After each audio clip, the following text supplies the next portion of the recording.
कोडच्या या जगात जिथे प्रत्येक कमांडला एक वेगळा अर्थ असतो, कधी विचार केलाय की कॉम्प्युटरला गोष्टी लक्षात ठेवणं का गरजेचं असतं?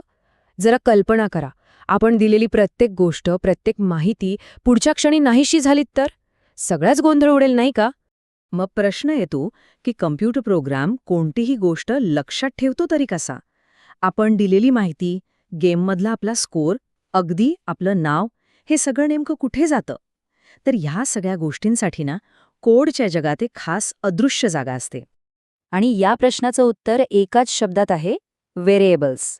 व्हेरिएबल म्हणजे सोप्या भाषेत सांगायचं तर कोडमधला एक डब्बा किंवा एक कंटेनर. हा आहे एक विश्वासू रक्षक जो आपली माहिती सांभाळून ठेवतो. मग ते आपलं नाव असो, वय असो किंवा कोणतीही संख्या.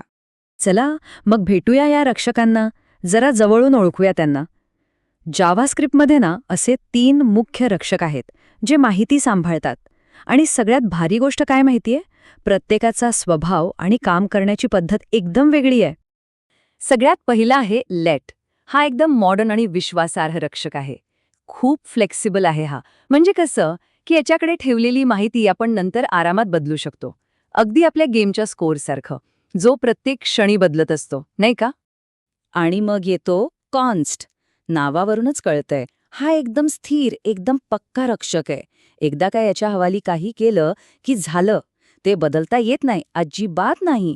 ज्या गोष्टी कधीच बदलत नाहीत, उदाहरणार्थ आपली जन्मतारीख, अशा महत्वाच्या माहितीसाठी कॉन्स्ट हाच आपला गार्ड आहे. आणि मग आहे वार. हा आहे या कुटुंबातला सगळ्यात जुना आणि खरं सांगायचं तर थोडासा विचित्र सदस्य.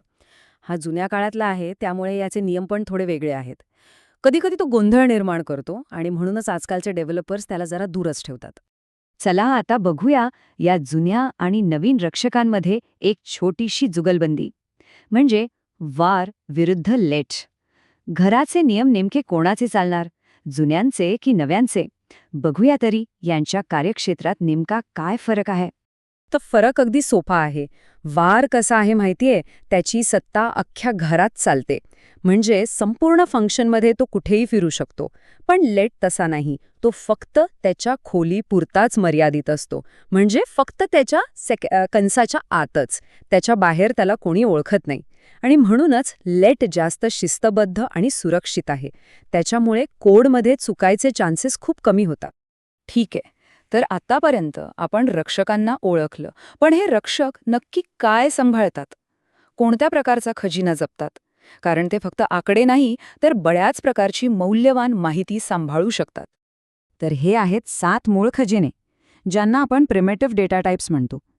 यात काय काय येतं बघा. नल म्हणजे शून्य, काहीच नाही. नंबर म्हणजे आपल्या नेहमीच्या संख्या. स्ट्रिंग म्हणजे कोणतीही अक्षरं किंवा वाक्य. सिम्बॉल जो युनिक असतो. बुलियन म्हणजे फक्त 2च गोष्टी, खरं किंवा खोटं. बिग इंट खूप मोठ्या संख्यांसाठी. आणि अनडिफाईन्ड म्हणजे ज्याची किंमत अजून ठरलेलीच नाही.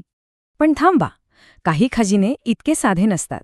काही असतात एका मोठ्या खजिन्याच्या पेटीसारखे. विचार करा, एक अशी पेटी ज्यात अनेक लहान मोठ्या गोष्टी एकत्र ठेवलेल्या आहेत. आणि ही पेटी एकाच वेळी अनेक प्रकारची माहिती सांभाळू शकते. याच खजिन्याच्या पेटीला आपण कोडच्या भाषेत ऑब्जेक्ट असं म्हणतो. उदाहरणार्थ हे बघा, नेम म्हणून हॅरी, रोल म्हणून कोडर. ही एक पेटी आहे ज्यात नेम नावाच्या कप्प्यात हॅरी हे नाव आहे आणि रोल नावाच्या कप्प्यात कोडर ही माहिती आहे. म्हणजे बघा, एकाच व्हेरिएबलमध्ये कितीतरी संबंधित माहिती आपण किती छान पद्धतीने साठवू शकतो. चला आता जावास्क्रिप्टच्या एका जुन्या आणि खूप इंटरेस्टिंग रहस्याबद्दल बोलूया. ही एक अशी गोष्ट आहे जी कित्येक वर्षांपासून डेव्हलपर्सना कोड लिहिताना विचारात पाडते. आता एक प्रश्न. समजा आपण कम्प्युटरला विचारलं की नलचा प्रकार काय आहे, म्हणजे आपण टाईप ऑफ नल असं लिहिलं तर काय उत्तर येईल असं वाटतं? नल म्हणजे तर काहीच नाही, मग त्याचा प्रकार तरी काय असणार, बरोबर? आणि उत्तर आहे ऑब्जेक्ट. हो, मला माहितीये हे विचित्र आहे. नल म्हणजे काहीच नाही, पण त्याचा प्रकार मात्र ऑब्जेक्ट येतो. ही खरं तर जावास्क्रिप्टच्या अगदी सुरुवातीच्या काळात झालेली एक चूक आहे, जी आजही तशीच राहिली आहे. एक ऐतिहासिक गंमत म्हणून आपण याकडे बघू शकतो. तर आज आपण या माहितीच्या रक्षकांना भेटलो. आधुनिक आणि फ्लेक्झिबल लेट, स्थिर आणि पक्का कॉन्स्ट आणि तो जुना वार. आता या सगळ्यांना सोबत घेऊन कोणती नवीन कहाणी तयार करायची हे ठरवायचंय. एखादी वेबसाईट बनवायचीय की एखादा गेम किंवा मग एखादा भारी ॲप? शक्यता तर अनंत आहेत.